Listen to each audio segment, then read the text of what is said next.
Confessem as vossas culpas uns aos outros e orem uns pelos outros para que sareis ou sejais curados. Cara, esse é o testemunho de Tiago 5 e sempre me colocou uma pulga atrás da orelha, ou durante muito tempo, aliás, porque por que eu preciso confessar minha culpa aos outros para ser curado? Não devemos confessar apenas e tão somente a Deus? Pois bem, esse texto ele não está falando diretamente sobre perdão de pecados, apesar de estar falando de certa maneira em lidar com pecados, mas ele diz respeito ao processo de cura que acontece quando você consegue falar aos outros, confessar aos outros o seu erro, o seu pecado, o seu problema. É aquela ideia de ser liberto ou libertar-se daquilo que lhe aflige.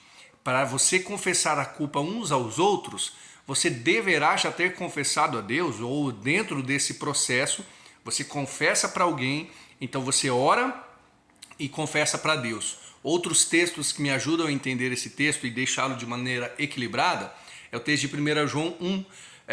O 1 João 1,9 diz: se confessarmos as nossas culpas, ou se admitirmos, né, Ele é fiel e justo para nos perdoar aqui dos pecados, né, e de toda injustiça. Então nós confessamos a Deus e Deus pode perdoar os pecados e só Deus pode nos purificar da injustiça. Então por que eu confesso para o outro? Para ser curado, para que nesse abrir do coração o processo de restauração aconteça de fato.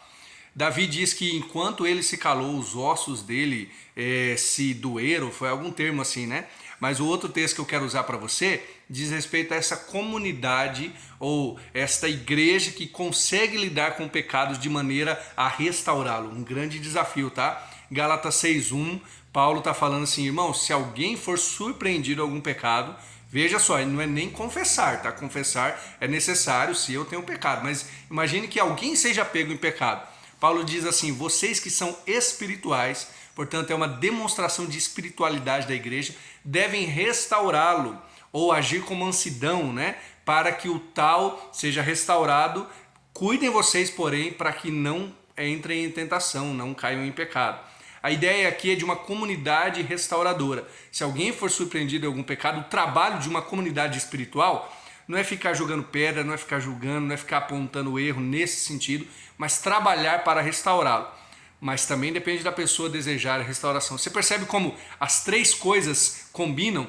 Deus é fiel e justo, perdoa, a comunidade deve ser uma comunidade restauradora, mas eu confesso, eu admito, para que o processo de cura comece no meu coração.